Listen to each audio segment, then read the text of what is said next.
జూబ్లీహిల్స్ ఉప ఎన్నికల్లో కాంగ్రెస్ ప్రచార జోరు పెంచింది. ఎల్లారెడ్డిగూడలో నిర్వహించిన దళితుల ఆత్మీయ సమ్మేళనంలో వైద్య ఆరోగ్య శాఖ మంత్రి దామోదర రాజనరసింహ పాల్గొన్నారు.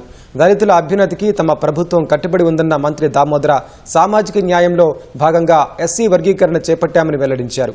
మరోవైపు 10 ఏళ్లలో కేంద్ర మంత్రిగా, సికింద్రాబాద్ ఎంపీగా జూబ్లీహిల్స్ కు కిషన్ రెడ్డి ఏం చేశారని రవాణా శాఖ మంత్రి పొన్నం ప్రభాకర్ ప్రశ్నించారు. 2024 లోక్సభ ఎన్నికల్లో బీఆర్ఎస్ సహాయానికి గురుభక్తిగా బీజేపీ వ్యవస్థలను గులాబీ పార్టీకి అప్పగించినట్లు జూబ్లీహిల్స్ లో చర్చ నడుస్తోందన్నారు.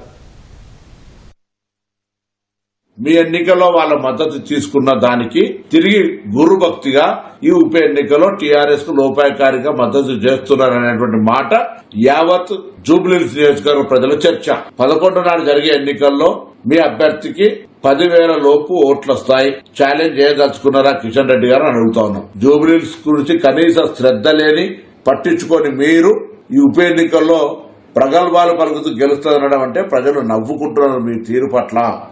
అందుకే వెంటనే ఇప్పటికైనా నిజాయితీగా ఎన్నికల్లో మీ అభ్యర్థిని మోసం చేయకుండా, మీ అభ్యర్థిని ఎదుటి పార్టీకి అమ్మకుండా నిజాయితీగా పనిచేయమని రాజాసింగ్ గారు చెప్తున్నట్టుగా ఆ విధంగా వ్యవహరించమని డిమాండ్ చేస్తా ఉన్నాను. తెలంగాణ రాష్ట్రంలో భూ సంస్కరణలు సుమారు 25 లక్షల ఎకరాల భూ పంపకము పేదవానికి, ముఖ్యంగా దళితులకు, ట్రైబల్స్ కు ఇచ్చిన చరిత్ర ఇందిరమ్మది, కాంగ్రెస్ పార్టీది. మళ్లీ ఈనాడు 30-35 సంవత్సరాల వర్గీకరణ అంటే కులానికి వ్యతిరేకం కాదు. బాబాసాహెబ్ కలగన్న సామాజిక న్యాయం, సోషల్ జస్టిస్. 35 సంవత్సరాలు సుప్రీం కోర్టు తీర్పు అనుగుణంగా అసెంబ్లీలో మొట్టమొదట గంట లోపల ప్రకటన చేసిన మన రాష్ట్ర ముఖ్యమంత్రి రేవంత్ రెడ్డి గారు.